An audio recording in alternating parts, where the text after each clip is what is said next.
बोला हौला बोला बोलते क्या कर रहे हो यार? खान कभी साहब, इसका क्या बच्चा हुआ? इधर कैसा घुस गया?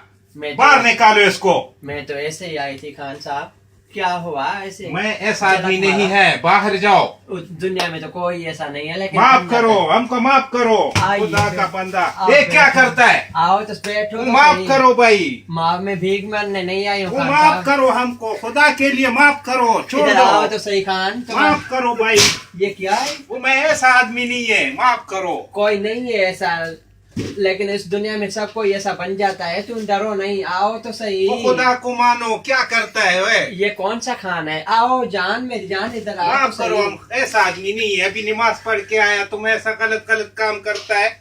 जाओ इधर से। मेरी जान तुम निकल तो आ। ये तुम्हारा जो है, अभी पैकेज आया है ना, या पैकेज आया है तुम्हारा।